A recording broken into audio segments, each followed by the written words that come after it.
बेटा 10.4 देखो, इसका सेकंड क्वेश्चन देखो। सबसे पहले फर्स्ट बाद में कराएंगे। इसमें हमें दो कॉर्ड्स दी हुई हैं एक सर्किल की, दोनों कॉर्ड्स आपस में इक्वल हैं। देन और इंटरसेक्ट कहाँ पर कर रही है? पी के ऊपर इंटरसेक्ट कर रही है।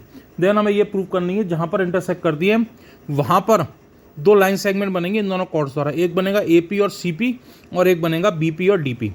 एक लाइन सेगमेंट के दो लाइन सेगमेंट बन गए, ए पी और बी पी और सी पी और डी पी। तो हमें ये प्रूव करना है करस्पॉन्डिंग सेगमेंट्स इक्वल होते हैं, यानी कि A P is equal to C P, छोटा वाला सेगमेंट छोटे वाले सेगमेंट के इक्वल होता है और बड़ा वाला सेगमेंट बड़े वाले सेगमेंट के इक्वल होता है। Given a circle with centre O, chord A B is equal to C D, to prove A P is equal to C P and B P is equal to D P. Construction क्या किया?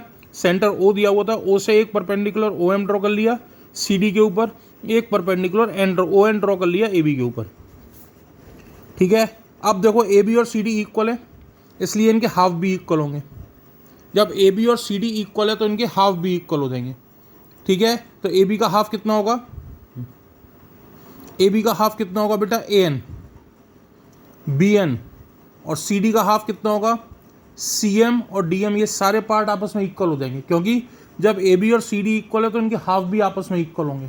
तो इसका मतलब A N B N C M और D M ये भी आपस में इक्वल हो जाएंगे। और नेक्स्ट स्टेटमेंट क्या लिखा जाएगा? Perpendicular from the chord bisect the chord, क्योंकि ये परपेंडिकुलर डाला गया था तो ये कॉर्ड को बाइसेक्ट करेगा।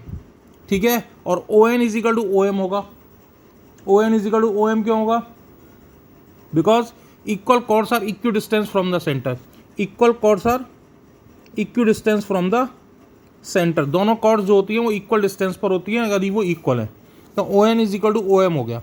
ठीक है, ये इक्वेशन नंबर 1 डाल दिया, ये इक्वेशन नंबर 2 डाल दिया।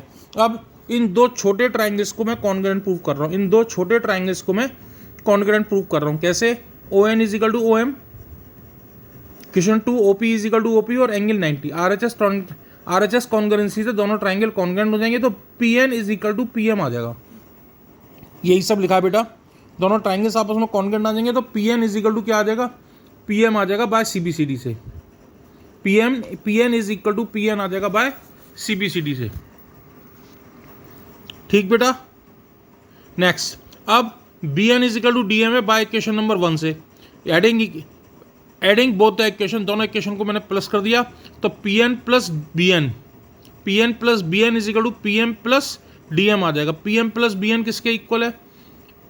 P N plus B N किसके इक्वल है? बी पी के। और इधर P M plus D M किसके इक्वल है? पी डी के। तो B P is equal to D P आ गया। A B is equal to C D हमें गिवन है, दोनों को माइनस कर दिया। A B minus B P is equal to C D minus D P. A B में से बी पी जाएगा तो ए पी आ जाएगा, और इधर सी डी में से डी पी जाएगा तो सी पी आ जाएगा। ठीक है, बहुत इक्वेशन, बहुत ईजी क्वेश्चन है, ज़्यादा टफ नहीं है। स्टेट थ्योरम्स बहुत सारी यूज हो जाएंगी इसके अंदर। क्या? ए बी और सी डी दो इक्वल कॉर्ड्स हैं, so they are equal distance from the centre. Perpendicular draw करे थे, O N is equal to O M हो जाएगा। परपेंडिकुलर ड्रॉ करेगा तो वो कॉर्ड को बाइसेक्ट करेगा, तो ए बी का हाफ और सी डी का हाफ भी इक्वल हो जाएगा, यानी कि A N B N C M और डी एम ये सब आपस में इक्वल हो जाएंगे। स्टेटमेंट मैंने लिखे हुए हैं सारे, उसमें से पढ़ना। ठीक है, नेक्स्ट अब इन दोनों ट्राइंगल को मैंने कॉन्ग्रुएंट प्रूव कर दिया। ये 90 डिग्री का एंगल, ये कॉमन, और O N is equal to O M, दोनों ट्राइंगल्स आपस में कॉन्ग्रुएंट प्रूव हो गए। इसके बेसिस पर क्या हो गया बेटा? P N is equal to P M हो गया। B N is equal to D M था ही, दोनों को प्लस कर दिया। B N plus P M is equal to D M plus P M, तो ये आपस में इक्वल हो जाएंगे। फिर बड़ी वाली कॉर्ड्स में से सब्ट्रैक्ट कर देंगे तो ये ए पी और सी पी आपस में इक्वल हो जाएंगे। नेक्स्ट थर्ड क्वेश्चन देखो बेटा, इसका थर्ड क्वेश्चन में कुछ भी नहीं दिया होता। अगेन यही क्वेश्चन था, दो कॉर्ड्स इक्वल कॉर्ड्स थी, दोनों बाइसेक्ट कर रही थी, इंटरसेक्ट कर रही थी पी पॉइंट के ऊपर। हमें इसमें यह प्रूव करना है, क्वेश्चन ये था, prove that the line joining the point of intersection to the centre. Prove that line joining the point of intersection, यानी कि पी को ओ से ज्वाइन करने पर makes equal angles with the chords. Equal angle with the chord का मतलब हो गया ये वाला एंगल और ये वाला एंगल, ये लाइन जो है कॉर्ड के साथ इक्वल एंगल बना रही है, यानी this angle is equal to this angle हमें प्रूव करना है। Again similarly question number second की तरह से दोनों ट्राइंगल को आप कॉन्ग्रुएंट कर देना। इससे क्या आ जाएगा? ओ एन पी जो है वो ओ एम पी के कॉन्ग्रुएंट आ जाएगा, तो O P N is equal to O P M आ जाएगा by C B C D से। यही प्रूव करना था। O P M is equal to O P N आ जाएगा by C B C D से। बेटा यही प्रूव करना था। ओके, दोनों क्वेश्चन इंपॉर्टेंट है, दोनों क्वेश्चन को बहुत ध्यान से कर लेना।